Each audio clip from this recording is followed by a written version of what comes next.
भजन करूं और ध्यान धरूं, छैया कदमन की मैं। भजन करूं और ध्यान धरूं, छैया कदमन की मैं। सदा करूं सत्संग मंडली संत जनन की मैं। सदा करूं सत्संग मंडली संत जनन की मैं। ओ ब्रज तज इच्छा करूं नहीं, वैकुंठ भवन की मैं। ब्रज तज इच्छा करूं नहीं, वैकुंठ भवन की मैं। हाँ घासी राम शरण पहुँचे, गिरिराज धरण की मैं। घासी राम शरण पहुँचे, गिरिराज धरण की मैं। हे लग रही आस करूं ब्रजवास, तलहटे गोवर्धन की मैं। लग रही आस ब्रजवास तलहटे गोवर्धन की मैं। श्री वृंदावन बिहारी लाल की राधा रमण लाल की जय, श्री राधा वल्लभ लाल की जय, प्यारे गिरधर लाल की जय, श्रीमद् भागवत महापुराण की जय, सब संतन की सब भक्तन की सब विप्रन की रस रानी की रज रानी की महारानी की वृषभानु दुलारी की वृषभानु के जमाई की लाला के बाबा की बाबा के लाला की लाला बाबा दोनों की मैया के लाला की लाला की मैया की लाला मैया दोनों की भक्तन के लाला की लाला के भक्तन की लाला भक्तन दोनों की जय जय श्री राधे द्वारिकाधीश की जय। परम मंगल में परात्पर अखिलेश्वर अकारण करुणा वरुणालय भक्तवांछा कल्पतरु तड़िद्वत विनिंदित पीताम्बरधारी श्री बालकृष्ण लाल की वांग्मयी प्रतिमूर्ति श्रीमद् भागवत महापुराण संत जनों के परमाशीर्वाद से श्री वृंदावन बिहारी लाल जी की परम कृपा से हम आप सब लोगों को ये 5 दिवसीय कृष्ण लीलामृत सत्संग करने का अवसर प्राप्त हुआ। मिर्जापुर से पधारे समस्त परिवार श्री राजेंद्र अग्रवाल जी और उनके पूरे परिवार का बहुत दिन से भाव था, तो 5 दिन की हमारी छुट्टी हमने इनको दे दी थी। तो हमारी छुट्टी बताओ, दुनिया छुट्टी लेके भजन करने जाते, हम भजन से छुट्टी लेके दुनिया में आते हैं। भक्ति तब तक करो कि आपको ठाकुर जी से कहना पड़े अब ने एक छुट्टी दो। ये ब्रज की गोपियां क्या करती हैं? प्रसंग आता है कि ध्यान करके बैठी हैं, तो श्री नारद जी जाकर के पूछते हैं, बोले अरे किसका ध्यान कर रही हो, किसको हृदय में बिठा रही हो? तो गोपियां कहती हैं, बोले नारद जी हम ब्रजवासी हैं, हम कोई को हृदय में धारण करवे के काजे ध्यान ना लगा में। बोले तो बोले कन्हैया 24 घंटा हृदय में ही बैठो रे, तो कोई काम कर ना पामे, तो नेत्र बंद करके ध्यान लगा के कन्हैया ते करी नेक देर को बाहर चलो जा, तो हम घर के नेक काम कर लें। यही स्थिति हमारी प्यारे लाल जी ने कर दी है कि महाराज अब बाकी के कामों के लिए समय निकालना पड़ता है, क्योंकि 24 घंटा कृष्ण तन कृष्ण मन कृष्ण ही हमारो धन, और कोई काम ही नहीं हम पे। पूरे दिना इनमें ही लगे रहें, और यही होना चाहिए। तो 5 दिन की हमारी छुट्टी थी तो 6 दिन की 5 ही दिन दिए, एक दिन फिर भी हमने रख लिए। मैंने कि एक दिन तो नहीं, गैप दो। अच्छा, एक बात बताएं आपको, जब आप एक प्रसंग पर चर्चा कर रहे हो और अचानक आपको दूसरे प्रसंग में जाना पड़े, हमसे पूछो कितनी दुविधा होती। भक्तमाल जी करके आए, अब जयपुर में 24 घंटा भक्ति ही घूम रहे चित्त में, और उसमें भी रसिक त्रिवेणी हरिवंश महाप्रभु हरिदास जी और हरिराम व्यास जी, अब 24 घंटा वही चल रहे थे दिमाग में, उठते बैठते चलते फिरते हरिराम व्यास हरिदास जी हरिवंश महाप्रभु। अचानक अब यहां आए, अब ठाकुर जी को चरित्र कहना, तो पहले 2 दिन तो ऐसा लगा हृदय में जैसे सुनामी आ गई हो, सब रोम ये। अब इसका अनुभव मैं आज किसी से बात कर रहा था तो मैं उनको फोन पे बता रहा था कि ऐसे मतलब हुआ जैसे मानो भूकंप आ गया हो, भोजन नहीं सुहाए, नींद नहीं आए रात्रि में। क्यों? परिवर्तन हो गया ना, मन बुद्धि दोनों कहीं थे अब कहीं आ गए। इसलिए अब हम जो हमारे कथाओं का सब क्रम देखते हैं उनसे निवेदन तो कर रहे हैं, बीच में हमको 2-4 दिन सेट होने के लिए दे दो।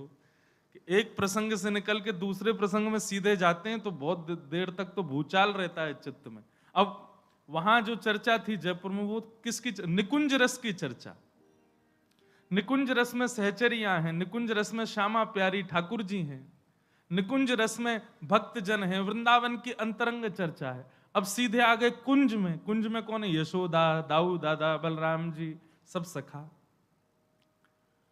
तो भाई विदेश से भी भारत आओ तो जेट लैग होता है ना, 1 हफ्ता लगता है सेट होने में। तो ऐसे ही कुंज से निकुंज में, निकुंज से निवृत्त निकुंज में, और फिर दोबारा कुंज में।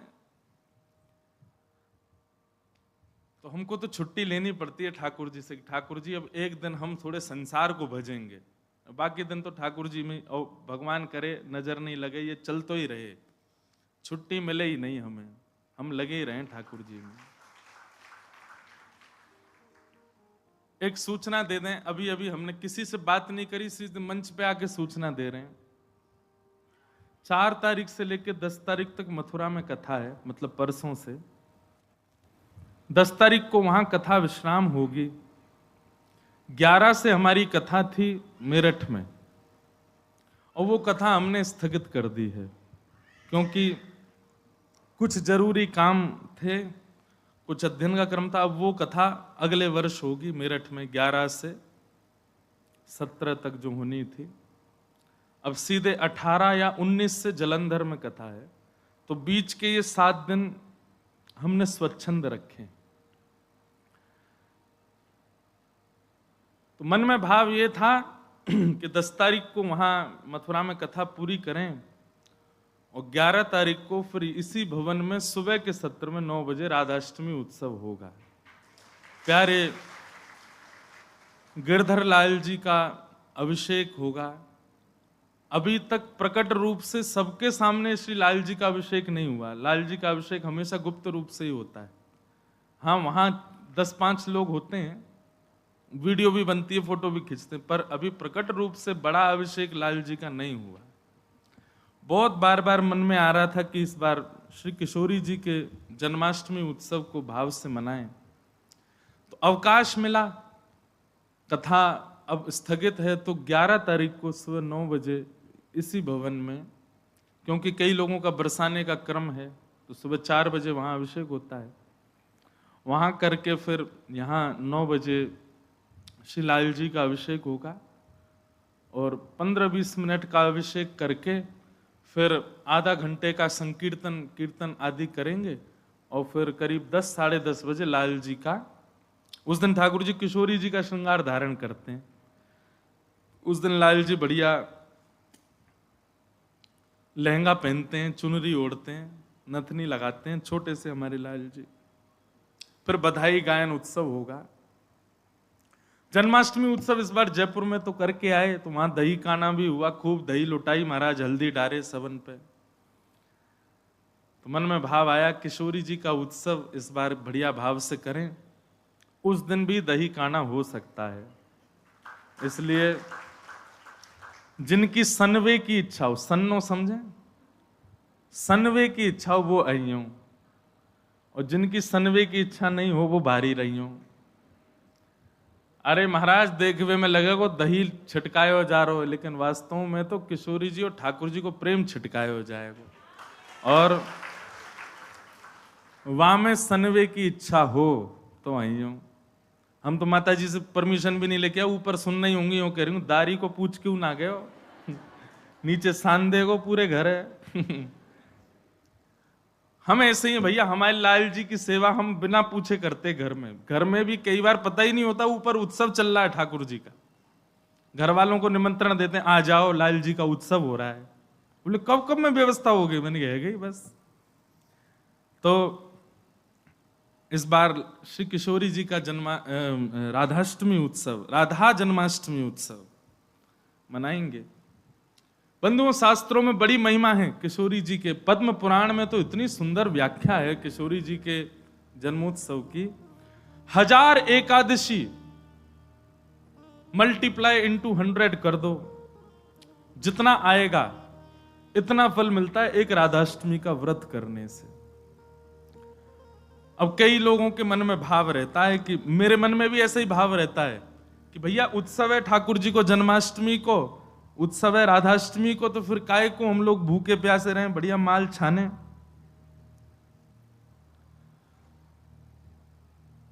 तो भाव तो रहता है, पर शास्त्रों में बड़ी महिमा है। व्रत करने का नियम मूलतः इस भाव से होता है कि भाई जब हम अन्न का सेवन नहीं करते हैं तो अन्न सेवन ना करने से आलस्य जाता है। अन्न सेवन ना करने से मस्तिष्क में, मन में नकारात्मक ऊर्जाएं नष्ट हो जाती हैं। फलाहार रहते हैं तो निश्चित ही है ऊर्जावंत होते हैं, तो ऊर्जावंत होंगे तो और बढ़िया उत्सव मनाएंगे। लेकिन बिल्कुल ही आहार ग्रहण नहीं करोगे तब तो फिर मतलब व्रत इसलिए करना है कि उत्सव में आपसे आपकी ऊर्जा पूरी लगे, आलस्य ना आवे, नकारात्मक भाव ना आवे, मन में कोई दुर्भाव ना आवे, इसलिए अन्न का त्याग किया जाता है। बाकी तो उत्सव में तो खूब पाओ धुआंधार, लेकिन व्रत करने से आपके उत्सव में बेहोशी आ रही है महाराज और बिना भोजन किए कुछ तो फिर उत्सव को भंग करने वाली बात हो जाएगी। उत्सव को भंग नहीं, उत्सव को सुंदर बनाने के लिए व्रत करना है। तो राधाष्टमी उत्सव पर इस बार व्रत निश्चित करो, हर बार ही करो। वैसे तो शास्त्रों में दशावतारों में 4 अवतारों के व्रत करने की आज्ञा दी है, रामनवमी और नृसिंह चतुर्दशी, कृष्ण जन्माष्टमी और वामन द्वादशी। लेकिन जब हम रामकृष्ण उपासक हैं तो हमारे भाव में रामकृष्ण 2 एक हैं, ये दोनों भी एक हैं, और फिर इनकी आह्लादनी शक्तियां भी एक हैं। राधा कृष्ण स्वरूपाम्बई कृष्ण राधा स्वरूपिणौ कलात्मानम निकुंजस्थम गुरु रूपम सदा भजे। तो जब किशोरी जी ब्रजमंडल में ठीक ठाकुर जी का ही स्वरूप हैं तो फिर उनके लिए भी ये व्रत की क्रिया करनी है। पद्म पुराण में ब्रह्मा जी ने इसका बहुत सुंदर वर्णन किया है कि भैया व्रत निश्चित करना चाहिए, इतना फल मिलता है, इतना फल मिलता है। लेकिन जब भी फल कोई फल बताता है ना कि महाराज जी ये करने से ये फल मिलता है, ये करने से ये फल, मन में एक ही बात आती है, अगर ये करने से ये फल मिलता है, अगर हम इसके बदले फल की कामना ना करके ठाकुर जी की कामना करें तो हमको व्रत इसलिए करना है हमको श्री जी मिले, हमको व्रत इसलिए करना हमको ठाकुर जी मिले। अक्षय तृतीया के दिन लोग दुनिया भर का दान करते हैं, चावलों का दान कर रहे हैं, अन्न का दान कर रहे हैं, स्वर्ण दान कर रहे हैं, चांदी दान कर रहे हैं, जे दान कर रहे हैं, वो दान कर रहे हैं। हमारे मन में भाव आता है कि भैया वादना नाम को दान करो, जो राह में मिल जाए वही से कहो जय श्री कृष्ण, जो राह में मिल जाए वही से कहो राधे राधे, नाम दान करते चलो। बोले क्यों?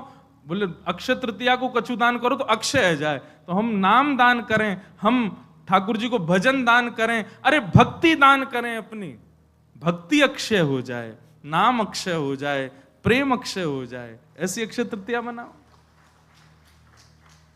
तो कभी भी आपको किसी व्रत या किसी नियम के पीछे फल बताया जा रहा हो, सुन लिया करो, अच्छा इससे ये फल मिलता है, उस फल को गौड़ करके उस फल के स्थान पर किशोरी जी को विराजमान कर दो। हे किशोरी जी, हम राधाष्टमी को व्रत या मारे करेंगे कि हमको आपकी प्रेम लक्षणा भक्ति प्राप्त हो, आपको प्रेम प्राप्त हो, इसलिए हमको व्रत करना है।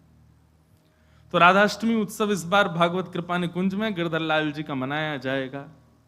सुबह 9 बजे से क्रम रहेगा, 8 बजे द्वार खुल जाएंगे, आके बैठ जाना। 9 बजे फिर अभिषेक होगा, टीवी हम लगवा देंगे 2-4 ताकि लाल जी दिखें आप सबको, और फिर उसके बाद बधाई गायन उत्सव आदि चलेगा।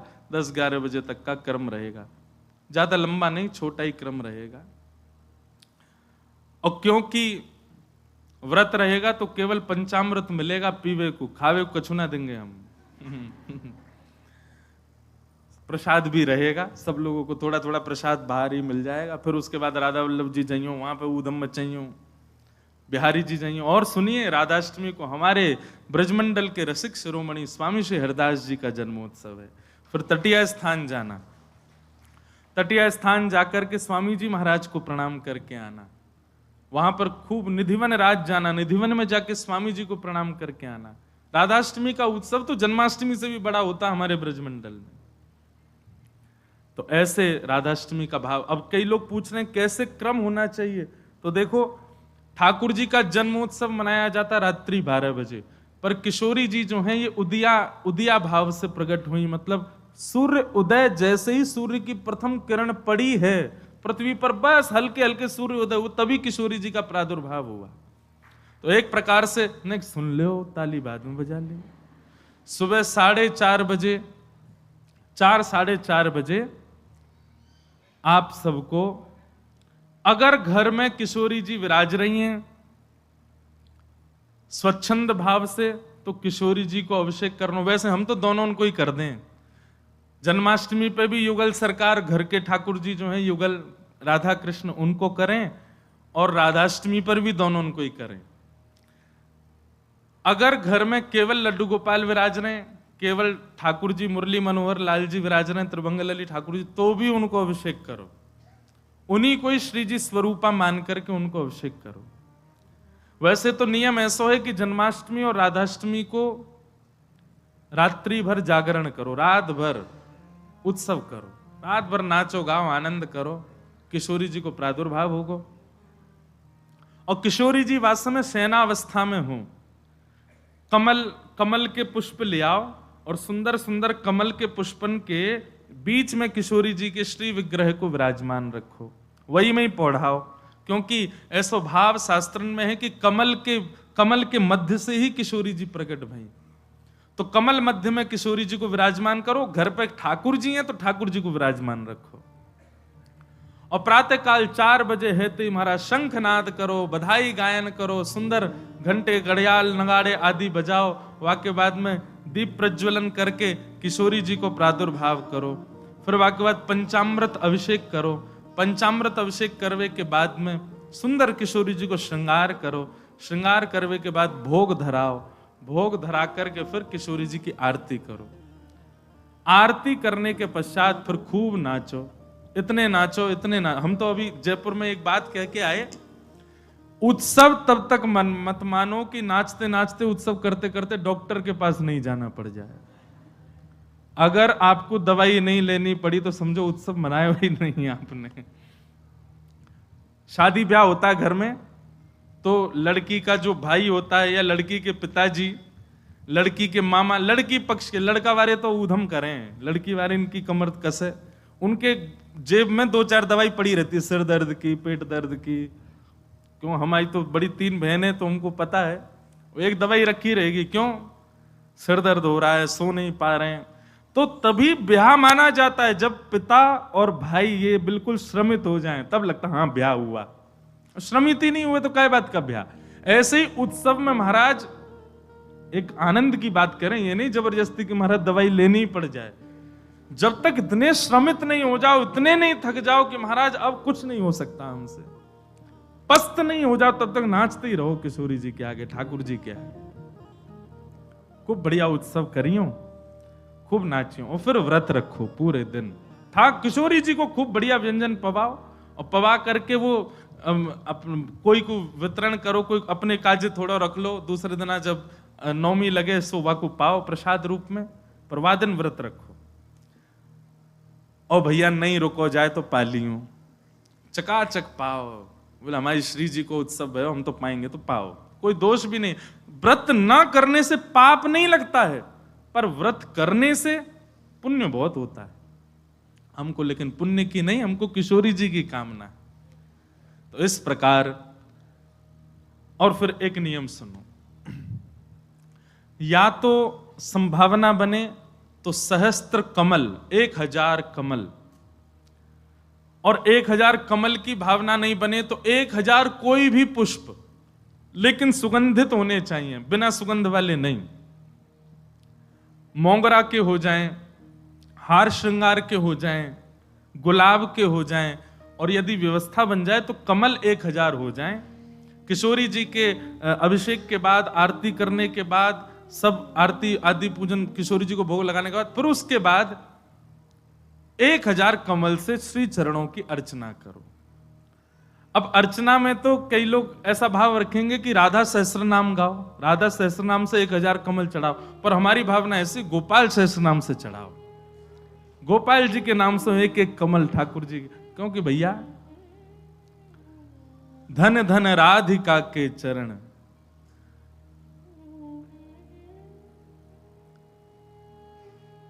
परमानंद दास जी का पद है, उसी पद में कहते हैं श्याम जिनकी शरण। अरे कथा तो यहां तक आती है कि किशोरी जी के सदा चरणन में ठाकुर जी रहे। गा दें, बहुत सुंदर पद है। धन धन राधिका के चरण, धन धन राधिका के चरण, धन धन राधिका के चरण, धन धन राधिका के चरण, धन धन नख चंद्रिका अनूप राजत, विविध शोभा वरण। नख पर एक अद्भुत चंद्र का विराजमान है, विविध शोभा वरण, वो विविध विविध शोभाओं को धारण करी हुई है, किसी को किसी रूप में दिखती है, किसी को किसी रूप में दिखती है। नंद सुत मन मोदकारी, ठाकुर जी को किशोरी जी के मुखमंडल के श्रृंगार में सुख मिलता है, पर ठाकुर जी को उससे भी अति सुख मिलता है किशोरी जी के चरण देखने में। मतलब हमारे गिरधर लाल जी सदा ऐसे ही रहते हैं, नीचे ही नजर रहती है उनकी। क्यों? बोले जब गिरिराज धारण किए तो सामने किशोरी जी खड़ी है, तो किशोरी जी के मुख को नहीं, किशोरी जी के श्री चरणन को देख रहे हैं ठाकुर जी, और नित्य दृष्टि वहीं रखते हैं। वैसे तो लाला के नैन रुके ना, चप्पल तो यूं ही घूमते रहेंगे इधर उधर, लेकिन जैसे किशोरी जी आ जाए ठाकुर जी ऐसे ही खड़े रहते हैं, नीचे नजर करके, नजर सीधे चरणों में ही रहती है किशोरी जी के। मुख को देखने में भी संकोच करते हैं लाल जी, चरण ही इतने सुंदर हैं किशोरी जी के कि वहीं रहते हैं। नंद सुत मन मोदकारी, मन को सुख नहीं, मोद यानी कि अत्यंत सुख मिलता है ठाकुर जी को जब किशोरी जी के चरणार बिंदों को देखते हैं। दास परमानंद छिन छिन, श्याम जिनके शरण, धन धन राधिका के चरण, धन धन राधिका के चरण। तो किशोरी जी का अभिषेक करने के बाद, भोग लगाने के बाद, आरती करने के बाद, सहस्त्र कमलों से गोपाल सहस्त्र नाम पाठ करके किशोरी जी को चढ़ाओ। और वैसे तो देखो भाव बहुत सारे हैं, पर मेरा भाव तो यह है कि ठाकुर जी के नाम से किशोरी जी के श्री चरणन में पुष्प अर्पित करो।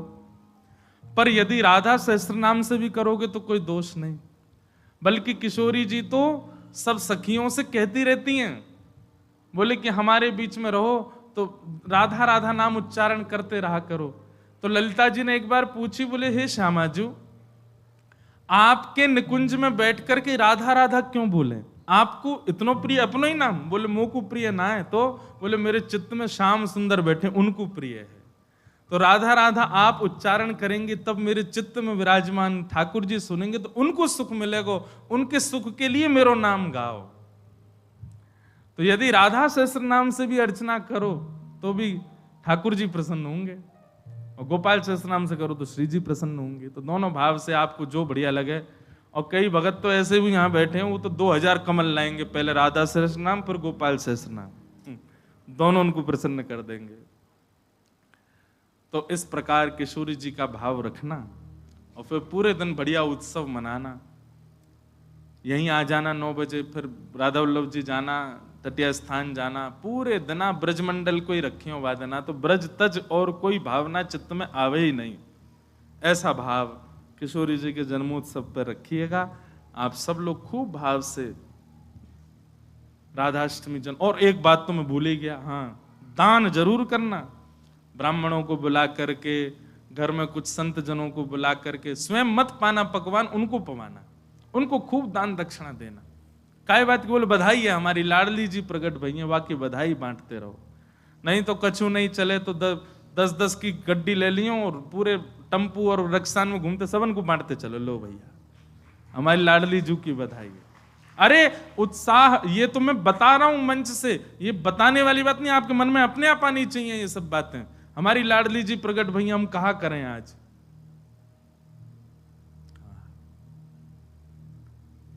सब मत हैं हमारे शास्त्रों में कि भैया ठाकुर जी से 1 वर्ष बड़ी हैं लाडली जी।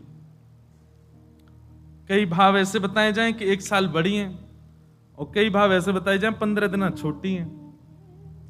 पर अधिकतर ब्रजवासी 15 दिन छोटी वारो भाव ही माने। लाडली जी नेक छोटी हैं लाडली ठाकुर जी सो। क्योंकि हमने जब राधा रसामृत कथा करी नागपुर में, 2 बार कर चुके, वह कथा को तो सुख ही अलग है। कभी कभी मैं भी सुनता हूं, इतना आनंद मिलता है, सुख मिलता है किशोरी जी के चरित्र में।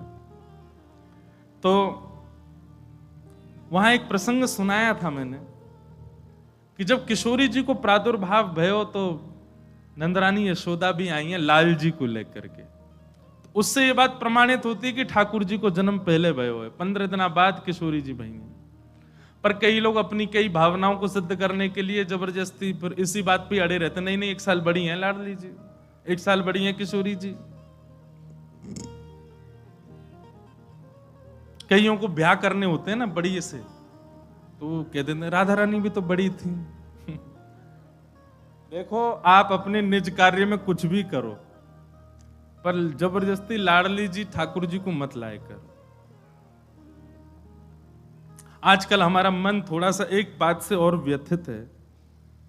वैसे तो मैं विवाद में कभी बोलता ही नहीं, कितनी सारी चीजें हुई। अब लोग ये भी कहेंगे क्यों नहीं बोलते, आपको बोलना चाहिए। पर हमें एक बात पता है कि विवाद में पढ़ने से वो हल नहीं होने वाली है, इसलिए हम ज्यादा पढ़ते ही नहीं उसमें। पर अभी हमारे पीछे कई लोगों ने फोन भी किया, कई लोग बोले भी, बोले महाराज जी आपको बोलना चाहिए, बोलिए बोलिए।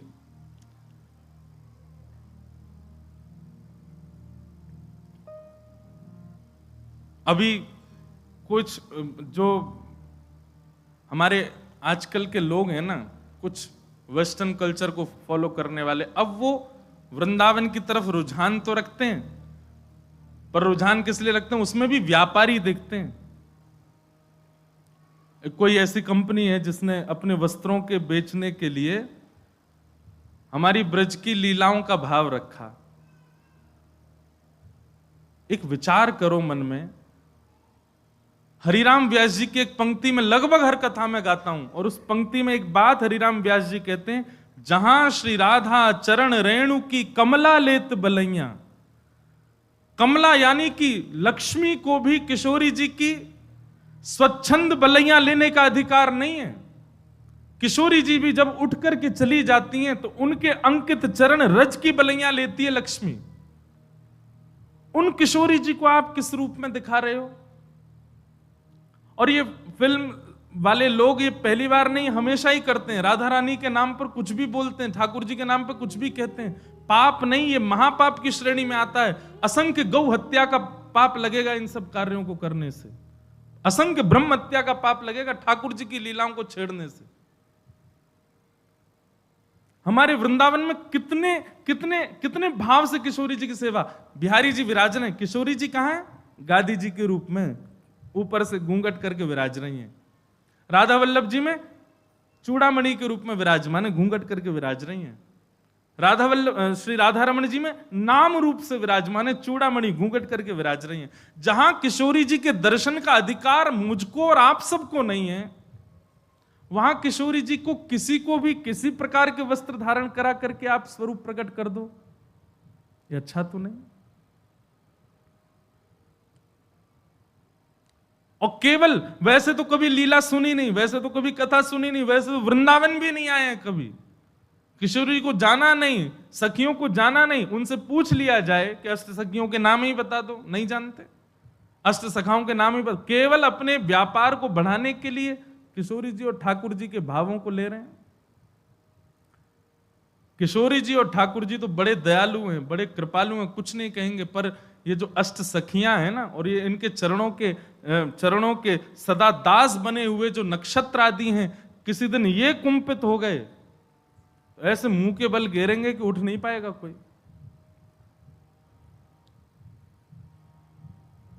हम प्रार्थना ही कर सकते हैं कि भैया इस प्रकार की ठाकुर जी के भावों को छेड़छाड़ मत करो।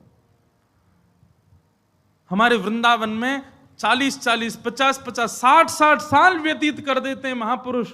मधुकरी पाते हैं, यमुना जल में स्नान करते हैं, सर्दी गर्मी कुछ भी हो, फिर भी भोर में मंगला करने के लिए जाते हैं। इतना शुद्ध भाव ठाकुर जी और किशोरी जी के प्रति रखते हैं, तब भी जाकर के राधा तत्व को पहचान नहीं पाते। और आप लोग कभी कथा नहीं सुनते, कभी लीलाएं नहीं जानते, कभी वृंदावन नहीं आए, और सीधे केवल अपनी वस्तुओं को बेचने के लिए ठाकुर जी का आश्रय लेते हैं।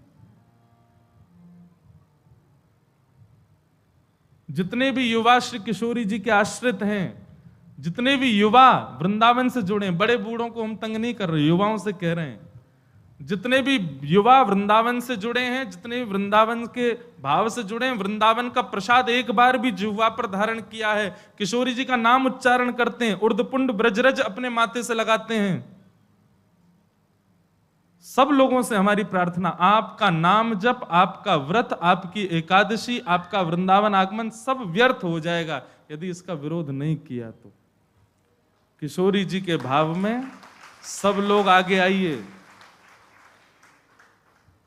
कुछ दिन पहले भी विवाद हुए थे, परंतु ये ज्यादा है। ये नहीं तो हमारे फिल्म जगत के लोग तो कभी भी कुछ भी करते हैं, राधा रानी पे ऐसे ऐसे फूड़ गीत भी बना देते हैं, उनके स्वरूप को कुछ भी दिखाते हैं। हम सत्य बताएं, मंच से पहली बार कह रहे हैं, आज तक श्री रामानंद सागर जी के द्वारा बनाई गई रामायण और पुरानी जो महाभारत थी उसके बाद जितने भी राधा कृष्ण या कोई भी ठाकुर जी के नाम से सीरियल भी बने हैं ना, किसी में रुचि नहीं आई आज तक, क्योंकि वो रूप आया ही नहीं जो आना चाहिए था। और हम एक और घोषणा करें, जैसे भक्ति पथ है ऐसे भक्ति पथ का एक और चैनल बनाया जा रहा है, क्योंकि आजकल के बच्चे जो हैं फोन एडिक्ट बहुत हो गए हैं।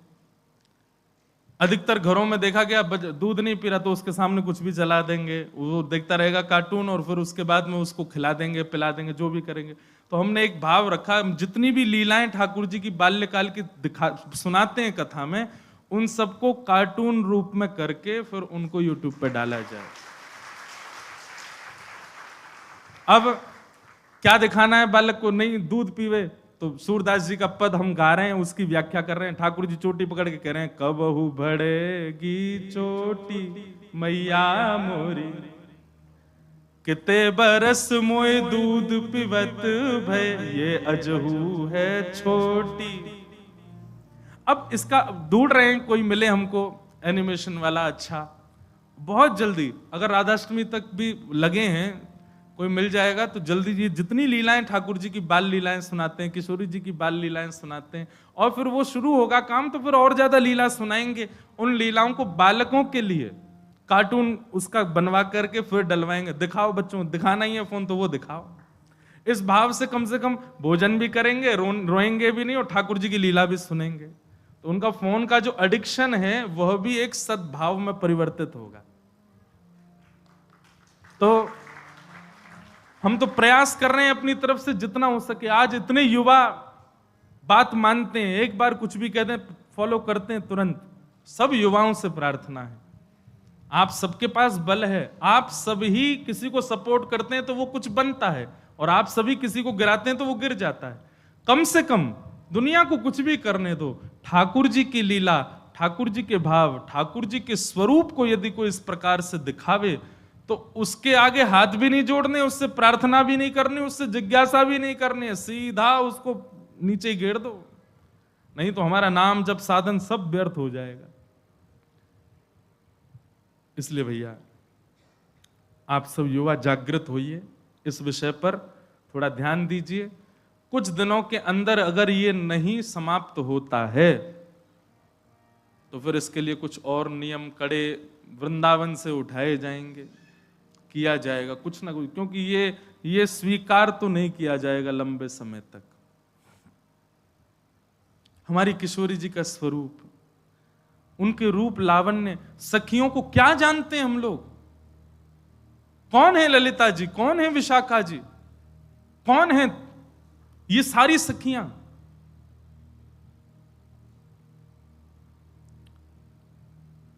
ये सब ऋषि मुनि महर्षि ना जाने कितने वर्षों की तपस्या करते हैं, तब जाकर के इन स्वरूपों में आकर के ठाकुर जी के साथ विहार कर रहे हैं। इसीलिए भय लगता है अधिकतर ठाकुर जी की रास लीलाओं को मंच से बोलने में। क्यों? क्योंकि हम लोग इस प्रकार की छवि बना लेते हैं। जिन किशोरी जी का रूप देख करके, अरे जिन किशोरी जी के नख चंद्रिका को देख करके मानव के चित्त से भयंकर रोग काम नष्ट हो जाता है, उन सखियों को आप उस रूप में दिखा रहे हो। इसीलिए तो हमारे यहां की रसोपासना को बार बार आचार्यों ने कहा, इसको गोपनीय रखो, इसको गोपनीय रखो, इसको गोपनीय रखो, इसको सबके सामने मत बोलो। संसार के लोग बड़े विचित्र हैं, ये किसी भी रूप में दिखा सकते हैं, किसी भी रूप में चिंतन कर सकते हैं। हम भी कभी कभी बोलते हैं कथा में, लेकिन भय लगता है। अब तो ऐसा मन में सच में कल से ये भावना आ रही है कि निकुंज की उपासना के विषय में अब चर्चा मैं भी कम ही करूं कथा में, और निकुंज की चर्चा करें भी तो सीमित लोगों में करें, और सीमित लोगों में भी करें तो उसका कोई टेलीकास्ट ना करवाएं, क्योंकि लोग तो कुछ भी समझ लेते हैं बातों को।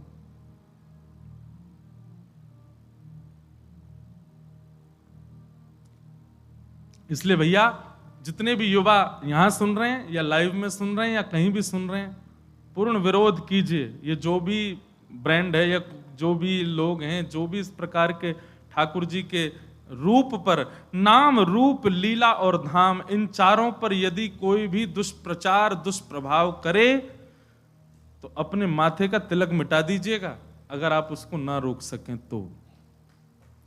मधुकर शाह अकबर के यहां गए। मधुकर शाह हरिराम व्यास के शिष्य थे। मधुकर शाह जी को जब दीक्षा प्रदान की तब से तिलक उर्दपुंड धारण करते थे। कहां के? ओरछा के राजा। जब अकबर के यहां पहुंचे तो अकबर ने मन में विचार किया कि शायद मुझे दिखाने के लिए जबरदस्ती बड़ा बड़ा तिलक लगा के आते हैं। तो अकबर ने जबरदस्ती कहा, भाई कल एक सभा होगी, उसमें दुनिया भर के राजा आएंगे, अगर किसी भी राजा को सांप्रदायिक रूप में मैंने देखा तो मैं अपनी तलवार से उसका सर धर अलग कर दूंगा। तो कितने सारे वहां गए थे, कोई टीका ही लगाते थे, कोई त्रिपुंड ही लगाते थे, कोई कुछ न कोई। राजाओं को, आप पुराने राजाओं का किसी का भी माथा सूना नहीं देखेंगे, या आजकल के मानव माथे सूने से रहते हैं। नहीं तो माथा सूना रखना भी शास्त्रों में निषेध बताया गया है। जिसका माथा सूना हो, सुन लो, उसको यदि कोई भजनानंदी व्यक्ति देख ले तो उसका भजन कम हो जाएगा। इसलिए माथा सूना। अब जिसका माथा सूना है उसके ऊपर तो क्या ही प्रभाव होता होगा, कुछ नहीं तो एक बिंदी रखनी चाहिए। तो प्राचीन काल के राजा सब लगाते थे, केवल मुगल राजा जो थे ये तिलक नहीं धारण करते थे। तो कह दिया कि महाराज अगर कल किसी का सांप्रदायिक तिलक या जातिवाद या फिर किसी भी प्रकार के धर्म का स्वरूप मैंने माथे पर देगा तो मैं सर धर से अलग करवा दूंगा। डर के मारे कई राजाओं ने अपना तिलक उतार दिया। दूसरे दिन सभा में बिल्कुल महाराज साफ माथे से आए, लेकिन मधुकर्षा और दिन से भी भारी और मोटा तिलक लगा के आए। जैसे ही आए तो राजा ने भी स्पष्ट मधुकर्षा को नहीं कहा, बोले मुझे कुछ लोग दिख रहे हैं तिलक धारण करके आए हैं, मैं तलवार निकाल करके उनका सर धर से अलग कर दूंगा, उससे पहले समय दे रहा हूं, जाकर के जल से अपना माथा धो के आओ। मधुकर्षा ने भी अपनी तलवार निकाली, बोले कि जब तक तिलक मस्तक पर है तब तक तो तेरी तलवार मेरा गर्दन छू नहीं सकती, तिलक मिटने के बाद तेरी तलवार जरूर मेरे गले तक आ जाएगी। तो राजा भूल जाना कि तुम मेरा गला सर धर से अलग कर दोगे। तिलक जब तक है, मेरे गुरु के पाद चिन्ह जब तक मेरे माथे पर विराज रहे, युगल सरकार के चिन्ह जब तक माथे पर विराज रहे, तब तक तेरी तलवार नहीं छू सकती। और तुम चाहे सभा से बेदखल कर दो, हम तिलक नहीं उतारेंगे। पूरी सभा में मधुकर्षा तिलक में ही बैठे रहे, राजा की हिम्मत नहीं हुई कि उनको ऊपर प्रहार कर सके। तो तिलक है, नाम है, लीला है, रूप है। कई लोग रूप धारण करते हैं केवल वृंदावन में, बाहर जाते ही फिर जीन्स फटी जीन्स में आ जाते हैं, बाहर जाते ही फिर बदल जाते हैं। क्यों? ये तो वृंदावन के लिए बस, हमारा काय को। ठीक है, ऑफिस के कॉलेज के लिए इतनी तो मैं भी ज्यादा पीछे नहीं पड़ूं, पर अपने रूप स्वरूप को वैष्णव एक बार यदि बनाया तो नित्य वैष्णव भाव में ही रखो। ये कोई फैशन नहीं है कि आप कभी भी धारण करो कभी भी उतार दो, नित्य रहो ऐसे ही। अरे ज्यादा अच्छा अच्छा पहनने का शौक, इसमें ही पहनो, लेकिन रहो ऐसे ही।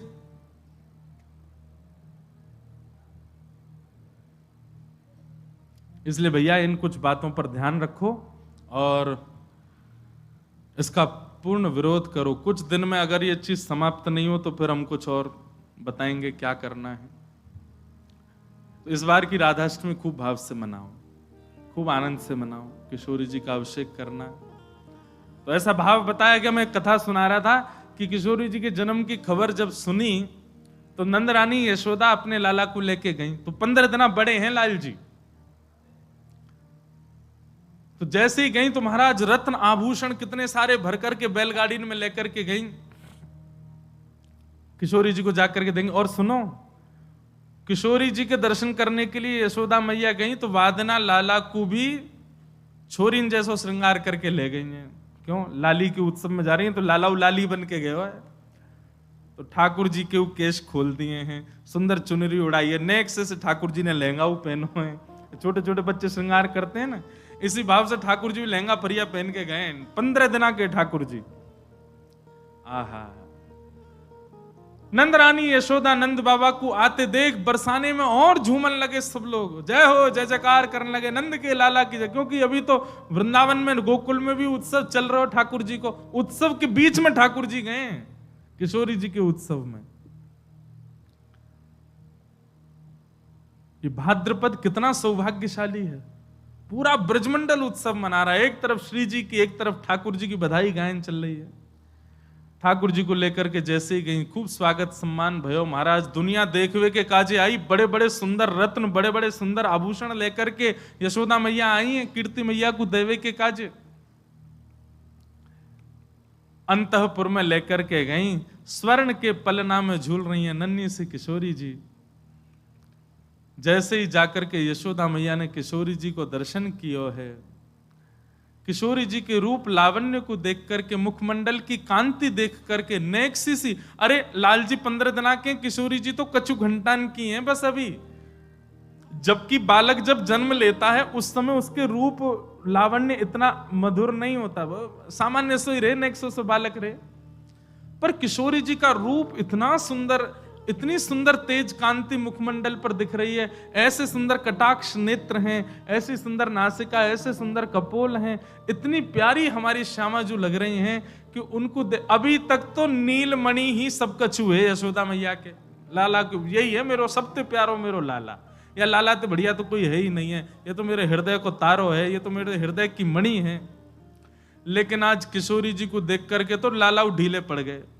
नेक नेक यशोदा मैया के हाथ मानो ऐसे हिलने लगे कि लाल जी भी गिर ही जाएंगे का, वो तो लाल जी नहीं कस के पकड़ ली होंगी, मैया मैया ऐसा मत करे, मुंह कायु गिरे। यशोदा मैया ने मन में भावना रखी कि हमारी वृषभानु नंदिनी के काजे जितनी सामग्री हम लाए हैं वो तो इनके योग्य ही नहीं है, अरे वो सब तो हमारी लाडली जी के लायक है ही नहीं है, कहां वर्णूं या रूप को, कहां वर्णूं या स्वरूप को। तभी यशोदा मैया ने अपने हृदय के मणि नीलमणि लाल जी श्री ठाकुर जी उनको ही गोद में उठाए और किशोरी जी के ऊपर 7 बार दिए, और वही बार करके महाराज अपने ठाकुर जी ही श्री किशोरी जी के चरणन में पधरा दिए। बोले यही सबसे सुंदर उपहार है कि हमारो लाला ही नित्य किशोरी जी के चरणन में विराजे, चरणन में पधरा दी। कई हमारे नाथ द्वारा के कई निकुंज उपासना के चित्र हैं ऐसे कि श्री किशोरी जी पलना में पौड़ी और ठाकुर जी चरणन में पौड़े हुए हैं। कौन? बोले यशोदा मैया ने न्योछावर कर दी अपने लाला, और न्योछावर करके महाराज यशोदा जी तो नाचने लगी, आनंद करने लगी। तभी सब सखीन में आपस में अरे राम जी कहा भयो, बोले यशोदा मैया के 80 बरस बाद लाला भयो, और लाला ला करके भेंट में दे दियो किशोरी जी को। अब कहां होएगो, लेकिन नंद बाबा यशोदा तो आनंद में हैं, खूब भर गए, भेंट कर दी है किशोरी जी को ही। तभी कीर्ति मैया के मन में आयो कि मेरे लाली भैया एक लाला लाली हैवे को कहा सुख होवे, ये मैं जानू, ये तो प्रेम बस में है करके प्रेम भाव में आकर के इनने लाला न्योछावर कर दियो। तभी कीर्ति मैया ने यशोदा जी को हाथ पकड़ो, बोले आपने बड़ी अद्भुत भेंट प्रदान करी, नीलमणि हमारी लाडली जी को प्रदान कियो, हमारी लाली को प्रदान कियो, अब बधाई तो ले जाओ। तो बोले कहा, तो बधाई के रूप में लाला लाली दोनों ही दे दिए यशोदा जी को, लो ये बधाई है। जे दोनों ऐसे युगल बने रहें, इन दोनों में कभी भेद नहीं आवे, ये दोनों एक दूसरे के पूरक बने रहें, बधाई के रूप में लाला लाली दोनों दे दिए। बताओ, अब यशोदा मैया बोली अब ये दोनों एक है गए, बधाई हमको मिल गई, अब इन दोनों एक है वे की भेंट ले लो, दोनों उनको तुम्हें दे दें। यशोदा मैया कीर्ति मैया बोली जय चलते रहेगो। तो भैया ये हमारे ब्रज की उपासना के भाव हैं। गर्ग संहिता, पद्म पुराण, ब्रह्म वैवर्त पुराण आदियों में किशोरी जी की लीलाएं बड़ी अद्भुत रूप से बताई गई। पर वेदव्यास जी जानते थे हम लोगों की संकीर्ण बुद्धि को, वेदव्यास जी जानते थे हम लोगों की बुद्धि कितनी दूषित होने वाली है। इसी भय के कारण श्री शुकाचार्य जी ने श्रीमद् भागवत जी में अत्यंत प्रकाश नहीं किया, बहुत सूक्ष्म प्रकाश किया। जहां सूक्ष्म प्रकाश किया वहां ये हाल कर दिया हमने। यदि भागवत जी में भी किशोरी जी का प्रकाश स्वच्छंद रूप से कर दिया होता तो कलयुग प्रारंभ होते ही घोर कलयुग आ जाता। इतने दूषित हैं हम लोग। उनके रूप माधुरी, उनकी लीला माधुरी को समझने में हम असमर्थ हैं। ऐसे किशोरी जी को बारंबार प्रणाम करें, बारंबार वंदन करें। और भैया हमारी आपसे प्रार्थना, निकुंज की कथा, निभृत निकुंज की कथा और जो भी भाव आप बिल्कुल अंतरंग विलास के यहां सुनते हैं उनको अंतरंग ही रहने दो, उनको ज्यादा प्रकट मत किया करो। ये जैसे जैसे कलयुग आगे बढ़ेगा, ये अभी तो प्रारंभ है, आगामी समय में तो ये निश्चित है कि बहुत और भी कुछ अनर्गल करने वाले हैं, इसलिए इसका ज्यादा प्रकाश ना किया जाए। लाल जी समस्त ब्रजवासियों के साथ वृंदावन आ गए और वृंदावन में आकर के ठाकुर जी विराजमान हुए हैं। वनम वृंदावनम नाम पशव्यम नवकाननम गोप गोपी गवाम सेव्यम पुण्याद्रि तृणविरुधम। वृंदावन सामान्य नहीं है बंधु, साधारण नहीं है। वैसे तो 84 कोस का पूरा ब्रजमंडल उसको वृंदावन ही कहा जाता है, पर वृंदावन की पहचान दो बातों से है।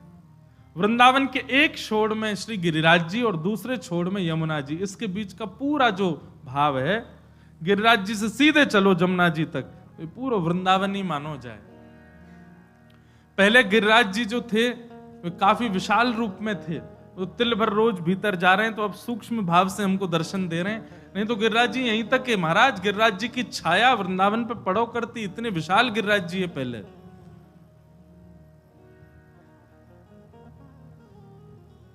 वे अब सूक्ष्म रूप से हमको दर्शन दे रहे हैं। ये पूरा वृंदावन है। किशोरी जी ने अपने हाथों से निर्माण किया है वृंदावन का, सामान्य नहीं है वृंदावन। वृंदावन मिल जाए तो समझ जाइयो ठाकुर जी मिल गए, वृंदावन वास मिले तो समझ जाइयो प्रियालाल मिले। पर अब एक बात और सुनो, अभी के परिप्रेक्ष्य में लोग धन से या फिर अपने अन्य बलों से वृंदावन में रहने का प्रयास करते हैं। आप कहोगे महाराज जी तो और कैसे फ्लैट कहां मिलेंगे, रहने को जगह कहां मिलेगी? हमने तो भैया इतने पद पदावली पढ़े हैं, कहीं भी ये नहीं लिखे कि फ्लैटों में बसो, वृंदावन में जाके वृंदावन में जाकर के घर बना लो। वृंदावन में तो पहले प्रारंभ में तो फिर ऐसे सहज भाव से ही रहना चाहिए। बहुत ध्यान से सुनिएगा। वृंदावन प्रारंभिक में तो कोई आश्रम में रह लो, कोई गुरुजन की शरण में रह लो, कहीं ऐसे ही विराजमान रह लो। वृंदावन के उपयोगी स्वयं को बनाते चलो। फिर जब लगे कि हाँ अब इतने वर्ष हमने सेवा करके व्यतीत कर दिए, तब वृंदावन में फिर कोई जगह आदि किशोरी जी कृपा करे तब लो। सीधे ही आकर के वृंदावन महाराज करोड़ों रुपया लगा के खरीद ली जमीन, बना लिए घर, रह रहे हैं वहां में। वृंदावन की जब तक सेवा नहीं करोगे तब तक वृंदावन स्वीकार कैसे करेगा? तो पहले तो जो अभी ये लोग कहते हैं हमको ब्रजवास मिले, पहले ब्रज की खूब सेवा करो। जब जब ब्रज आओ, जब जब वृंदावन आओ, ब्रजवासीन की, रसिक जनन की, रजरानी की, यमुना जी की, वृंदावन बिहारी लाल, राधा रमन लाल, राधा वल्लभ, सबकी सेवा करो खूब। और सेवा करके जाओ, अपने अपने घर में ही रहो, कोई दिक्कत नहीं है, अपने काम करो।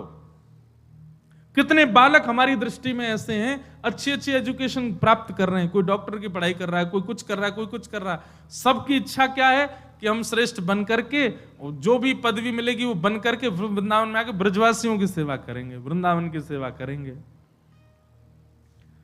पहले ब्रज की सेवा करके ब्रज का अधिकार, ब्रज को बताओ कि हाँ हम अधिकारी हैं आपके।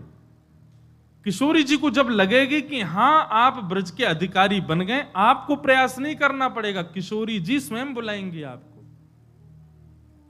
आप प्रार्थना कर दो किशोरी जी से, हमको हमारे कहने से कुछ नहीं होगा। ये कोई वो थोड़ी है प्रधानमंत्री कार्यालय कि महाराज आपने कह दो प्रधानमंत्री जी से हमारी रिपोर्ट ने पहले चेक कर ले। ये गुहार वाली जगह नहीं है। यहां तो करते रहो सेवा, जब वृंदावन आने का अवसर मिले सेवा करो। पड़े रहूं कुंजन के कोने, श्याम राधिका गाऊं, किशोरी तेरे चरणन की रज पाऊं। अरे जारज को ब्रह्मादिक तरसत, आपसे बड़ी पहुंच है ब्रह्मा की, आपसे बड़ी पहुंच है इंद्र की, आपसे बड़ी पहुंच है महादेव की। महादेव को भी नहीं प्रवेश करने दिया। पहले चरण पढ़ो ललिता के, ललिता जी के चरण पढ़ो पहले, ललिता जी से पहले ज्ञान लो प्रेम क्या है, जान लो पहले। तब वृंदावन में गोपेश्वर महादेव विराजमान भये, तब महादेव को आज्ञा मिली कि आओ। ब्रह्मा इंद्र तो अभी भी बाहर ही खड़े, इनको प्रवेश ही नहीं है। यहां से आप जब दिल्ली जाते हैं तो NH2 से थोड़ी दूर पे एक गांव आता है, उसका नाम है चौमा। क्या नाम है उसको? वैसे मूल नाम है चौमुहा।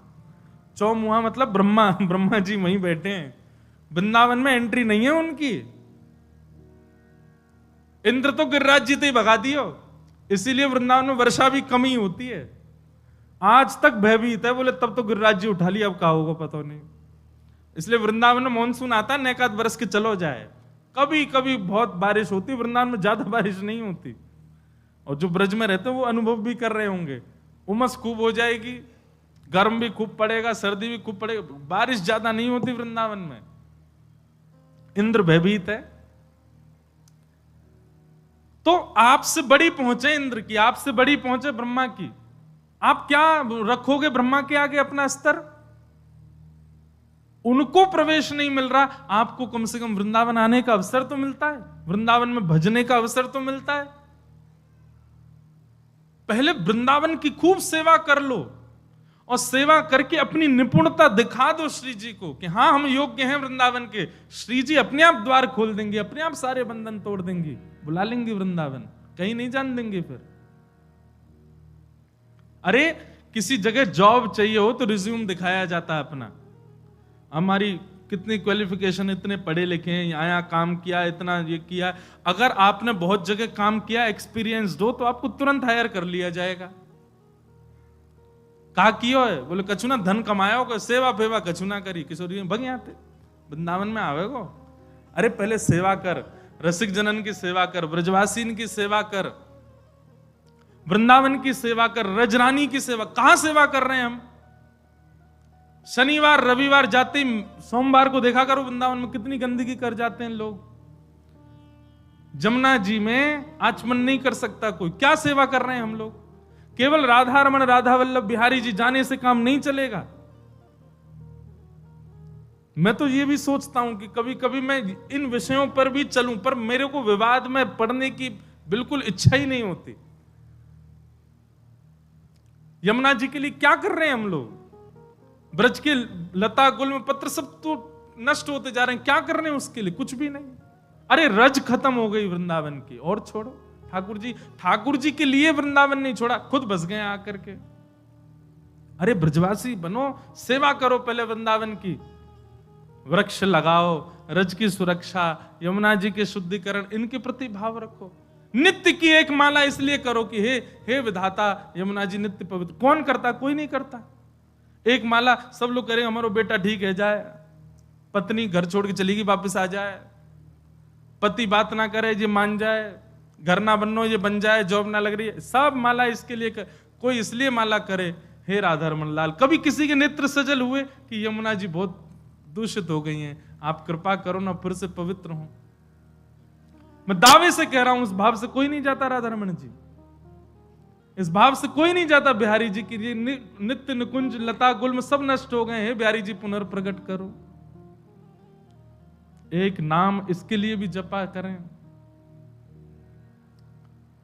प्रकल्प बहुत आते हैं मेरे मन में कि मैं कुछ करूं, पर अब जल्दी शुरू करूंगा। जब जब वृंदावन में रहेंगे कुछ ना कुछ करेंगे।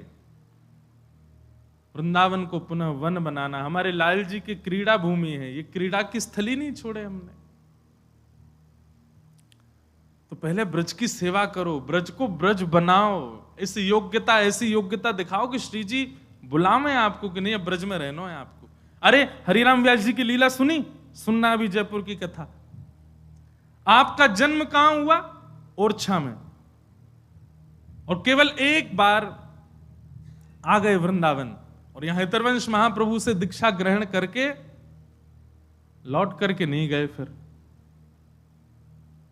मधुकर शाह ने कितना प्रयास किया, ब्राह्मण भेजे, संत जन भेजे, हरिराम व्यास जी नहीं गए। मधुकर शाह स्वयं आ गया और उसने आकर के हरिराम व्यास जी से नहीं, हितरवंश महाप्रभु से निवेदन किया कि आपके शिष्य हैं, आप यदि आज्ञा कर देंगे तो इनको जाना पड़ेगा ओरछा। महाप्रभु जी बोले मैं आज्ञा करूं क्यों?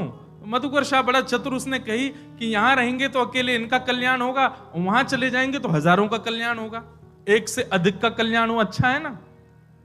महाप्रभु जी को लगा बात तो ठीक है तुम्हारी, चलो ठीक है हम आज्ञा कर देंगे। और जैसे ही महाप्रभु जी ने कहा हम आज्ञा कर देंगे, उस समय हरिराम व्यास जी निधिवन में थे, और निधिवन में बस हमारे श्री स्वामी श्री हरदास जी महाराज के चरणों में बैठ करके कुछ श्रवण कर रहे थे।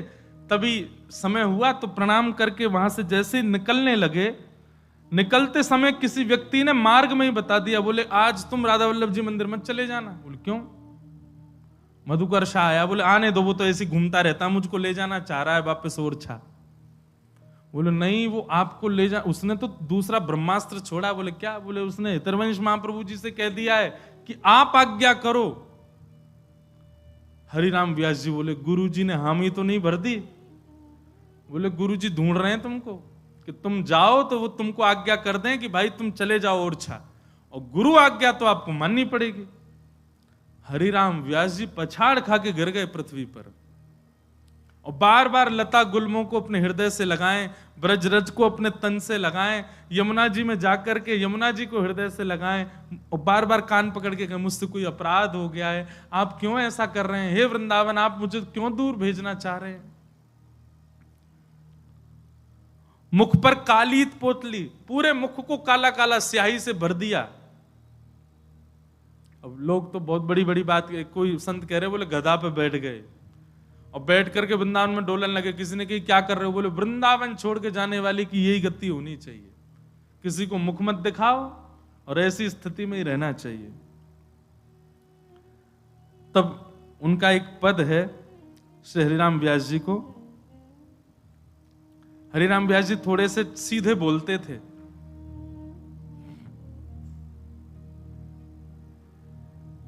सुनोगे?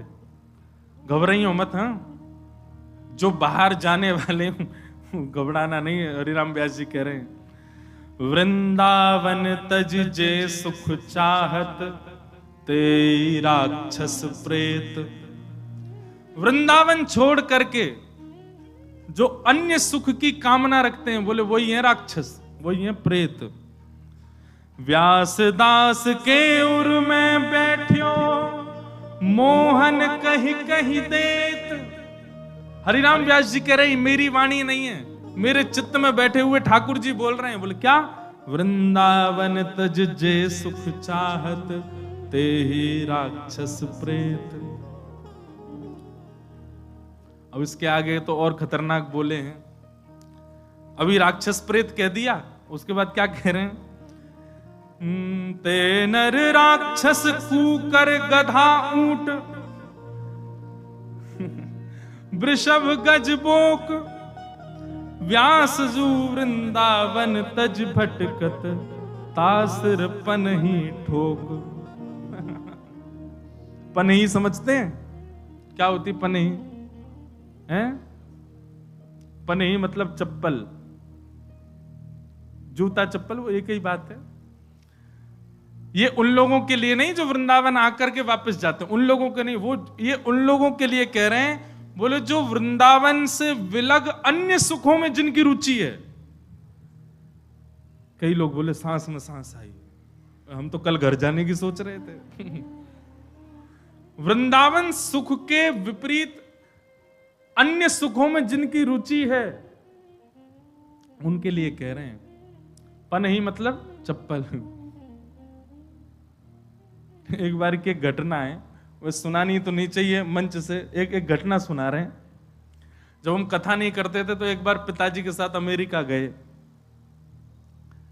तो वहां एक जगह कथा हुई पिताजी की। तो वहां हमारे साथ एक ब्रजवासी वाद्य बजाने वाले भी थे।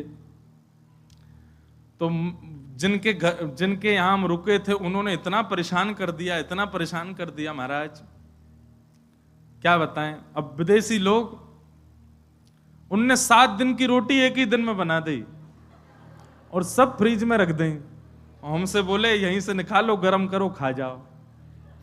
अब तो बढ़िया हो गया, वहां पर भी अब भी वैष्णव बहुत सारे हो गए, अमेरिका, कनाडा, ऑस्ट्रेलिया, सब जगह अब इतनी दिक्कत नहीं होती। बहुत पहले की बात बता रहे, 2015 में हमने कथा करना शुरू किया, उससे भी करीब 5-6 साल पहले की बात। तो पहले दिन ही हम लोग पहुंचे तो रोटी महाराज माइक्रोवेव में गर्म कर करके आ रही थी, और रोटी भी कैसे, सब्जी अलग नहीं थी, रोटी के बीच में ही सब्जी थी, रोल बना करके वही परोस रहे थे। तो अब वो गर्म कर करके दे में, हम लोग कहीं और से कथा करके वहीं अमेरिका में से कहीं से आए थे। अब जैसे पहुंचे महाराज, वो गर्म कर करके दे, तो पहले तो खाए तो बड़ा अजीब सा स्वाद लगा। फिर वो बोल के गए, बोले अब हम कल से तो हम लोग वयोवृद्ध हैं, आप खुद ही इसमें गर्म कर करके पा लेना।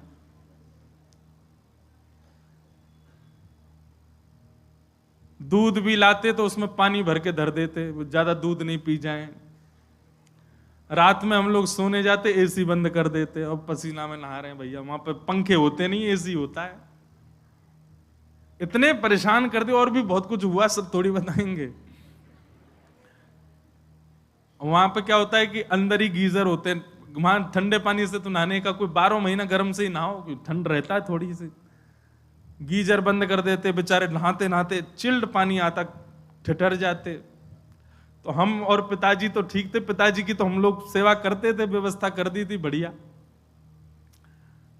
और शहर का नाम लूंगा तो वो पहचान जाएंगे, इसलिए मैं शहर का नाम भी नहीं बता रहा। तो वो तबला वाले जो भैया गए थे हमारे संग ब्रजवास, वो बड़े परेशान हो गए। अंतिम दिन क्या हुआ, सबका सम्मान किया जा रहा था, व्यास जी का किया, हम पिताजी के संग गाने पे गए थे तो हम कोरस वाले, हमारा भी सम्मान हुआ। और सबको सम्मान के बाद 2 शब्द बोलने माइक पे, पिताजी भी बोले, पिताजी तो बोल ही रहे थे, कथा कर रहे थे, हमको हमारा सम्मान, हमने भी मैं बहुत अच्छा लगा, आप लोगों ने बुलाया, सब बहुत बढ़िया रहा, ये बोले जाना तो है। जब आई उनकी बारी तो वो मंच पे आए, फिर उनका सम्मान उम्मान हो गया, तो बोले जो जिनके यहाँ रुके थे उनका नाम लेके बोले, आपको तो हम चाहेंगे कि आप वृंदावन आओ। तो वो नीचे से ही बोले, वृंदावन में हमको संतों से मिलवाओ, हाँ सबकी पनहियां खपवाएंगे तुमको। तो जैसे अभी आपने ताली बजाई, ऐसे सबने ताली बजाई, वाह वाह इनको पनहियां मिलेंगी। अब हम और पिताजी तो एक दूसरे को देखें, तो वो उनसे उन्होंने ही बोला, पनहिया का मतलब जानते? बोले नहीं नहीं नहीं, बोल पनहिया रोटी होती है, एक विचित्र प्रकार की रोटी। आपको बोले 2-2 दिलवाना, 2-2। बोला हाँ 2-2 ही दिलवाएंगे तुमको। तो ऐसी अद्भुत लीला। तो श्री व्यास जी कह रहे, व्यास जो वृंदावन तज भटकत, तासर पनही ठोक।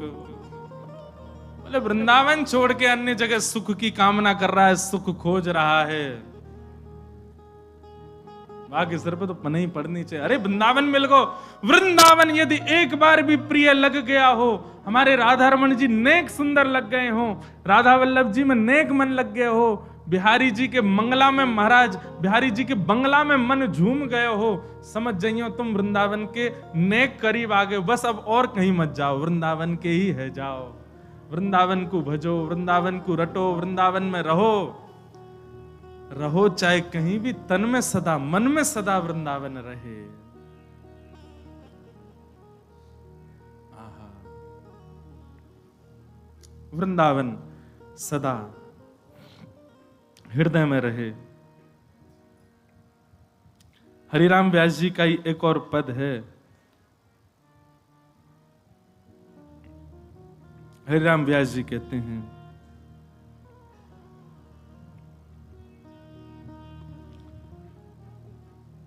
वृंदावन भजने वालों को यह पद याद होना चाहिए, रसिक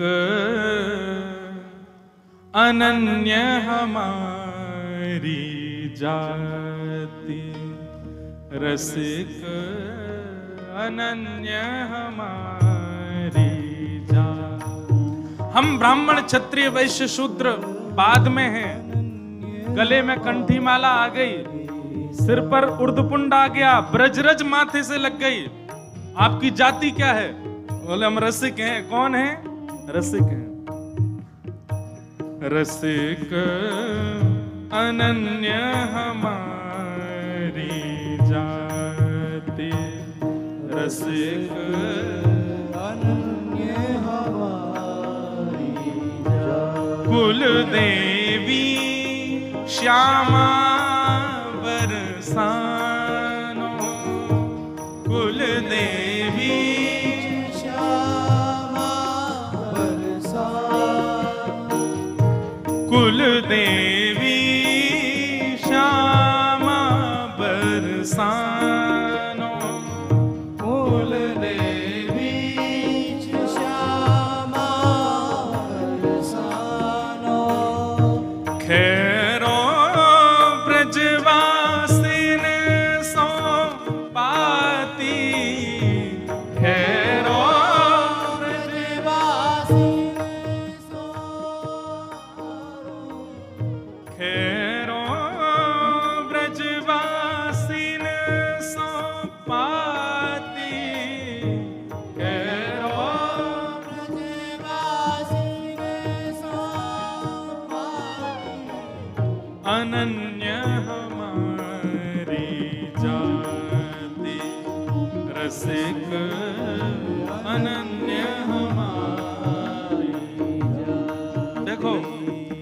पद में हमारी पूरी पहचान है। बहुत ध्यान से उन सब लोग इधर देखो।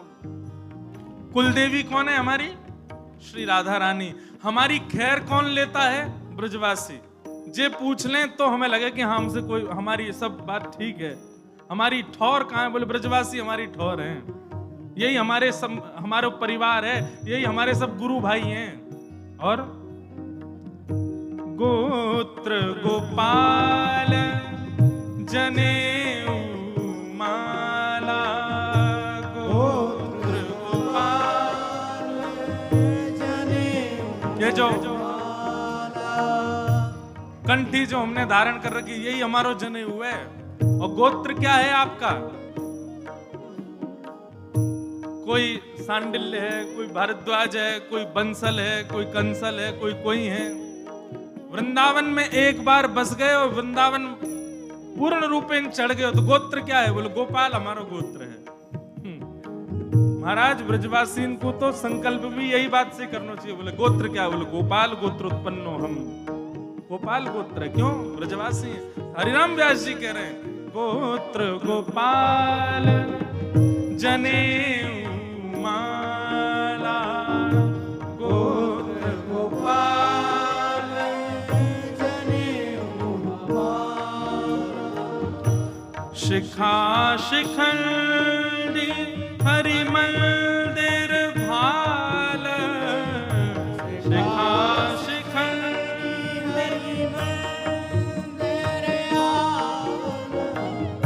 हरि गुण नाम वेद धुनि सुनियत, हरि गुण नाम वेद धुनि। हमारे लिए वेद क्या है? हरि नाम ही हमारे वेद ध्वनि है। और मूज पखावज कुश करताला, मूज पखावज कुश करताला, अनन्य हमारी जाति रसिक, अनन्य हमारी जाति रसिक, अनन्य हमारी जाति रसिक, अनन्य हमारी। अब और परिचय सुनो।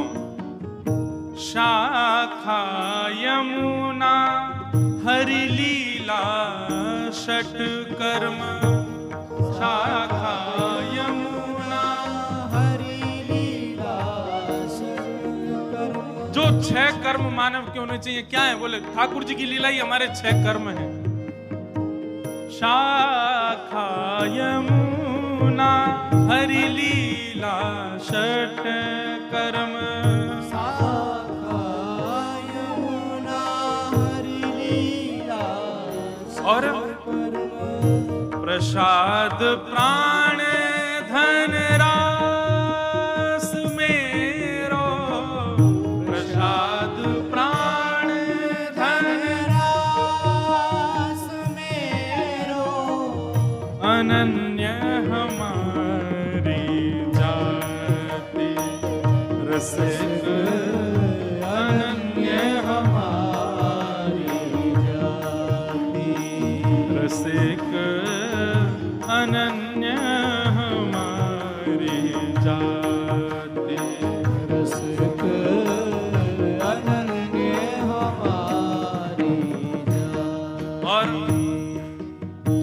आपकी विधि क्या है और निषेध क्या है जीवन में?